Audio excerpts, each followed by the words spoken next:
ये कहानी है एक लकड़हारे की। गांव से दूर जंगल के नजदीक एक लकड़हारे का परिवार रहता था। वो परिवार की परिस्थिति बहुत खराब थी।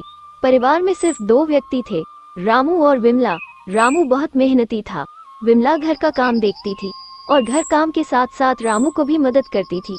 एक दिन की बात है। भाग्यवान, आज मुझे लकड़ी काटने जंगल में थोड़ी दूर जाना होगा। नजदीक में कोई सूखी लकड़ी नहीं मिलती और ग्राहक सूखी लकड़ी ही खरीदते हैं। शाम को थोड़ा जल्दी आना, सब्जी बनाने का कोई सामान नहीं है। फिर भी रुकिए, कुछ बनाकर देती हूँ। कोई बात नहीं, मुझे सूखी रोटी और नमक और प्याज बांध कर दे दो, मैं वही दोपहर को खा लूंगा। ध्यान रखकर जाना और शाम को जल्दी आना। ठीक है, चलता हूँ, शाम को जल्दी घर आऊंगा। रामू अपनी कुल्हाड़ी लेकर लकड़ी काटने जंगल की तरफ जाने लगा। जंगल बहुत बड़ा था, जंगल का रास्ता बहुत लंबा था। रामू जंगल में बहुत दूर जाकर जंगल में पेड़ को काटने लगा। बहुत सी लकड़ी काटकर उसकी गठरी बांधकर वापस घर जाने के लिए चला। चलते चलते रास्ते में एक साधु की कुटिया आई। सन्यासी बाबा ने रामू को देखा और अंतर ध्यान हो गए। यह नजारा रामू ने अपनी आंखों से देखा। रामू घर आ गया। घर आकर यह बात अपनी पत्नी विमला को बताई। भाग्यवान, आज तो मैंने एक चमत्कार देखा। सुनिए जी, आपने क्या चमत्कार देखा? जब मैं जंगल से लकड़ी काट के घर वापस आ रहा था, जंगल में एक सन्यासी बाबा की छोटी सी कुटिया है। वहाँ मैंने देखा सन्यासी बाबा हवन कुंड के पास बैठे थे। जब मैंने देखा तो अचानक वो बाबा वहाँ से गायब हो गए। भाग्यवान, मुझे तो डर लगने लगा। मैं तुरंत वहाँ से घर आ गया। ये तो बहुत अच्छी बात है। आप बहुत भाग्यशाली है जो आपको सिद्ध योगी सन्यासी बाबा के दर्शन हुए। इसमें डरने वाली कोई बात ही नहीं है। अगर आपको वो बाबा दोबारा मिले तो तुरंत उनके कदमों में गिरकर उनसे आशीर्वाद लेना। हो सकता है हमारा नसीब बदल जाए। रामू दूसरे दिन फिर जंगल में लकड़ी काटने चला।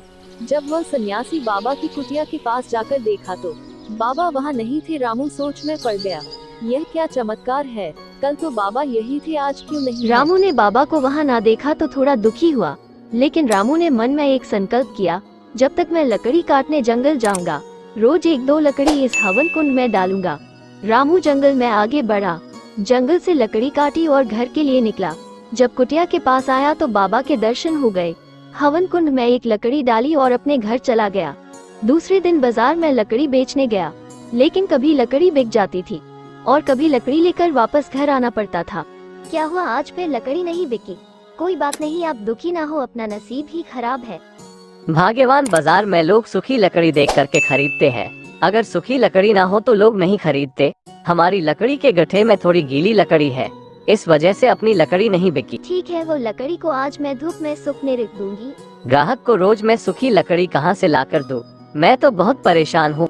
सोचता हूँ हम लोग ऐसा क्या करें कि लकड़ी जल्दी बिक जाए।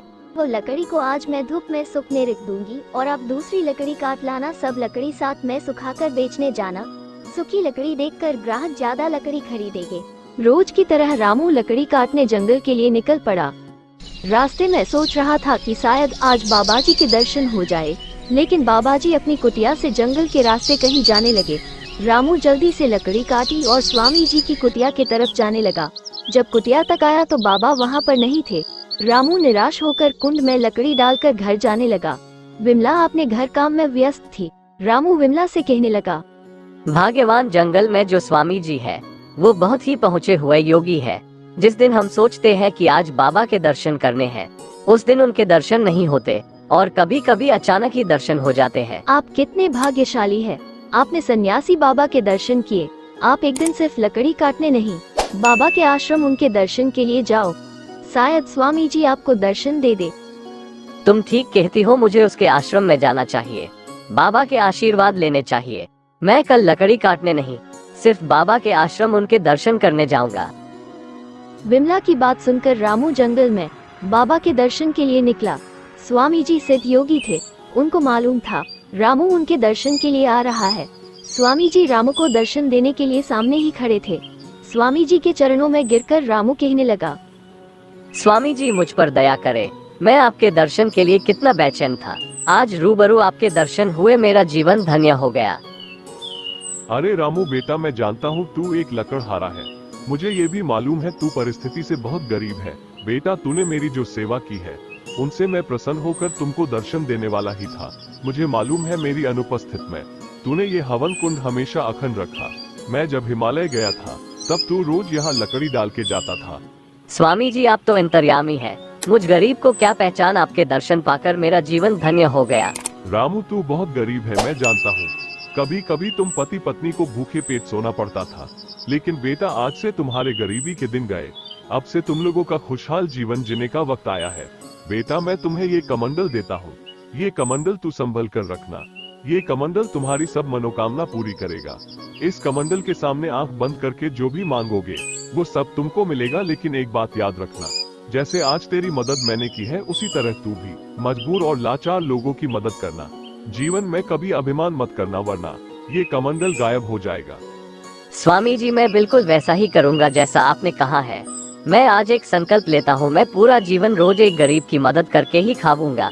स्वामी जी आपका धन्यवाद। रामू स्वामी जी से आशीर्वाद के रूप में कमंडल पाकर खुशी खुशी अपने घर के लिए निकला। विमला पानी भरकर घर आई। रामू अपने घर पहुंचा। घर जाकर रामू ने विमला को सारी बातें बताई। मैं आपको कहती थी वो सिद्ध योगी सन्यासी है। उनके आशीर्वाद लोगों की जिंदगी बदल देते हैं। स्वामी जी के चरणों में मेरा कोटि कोटि नमन है।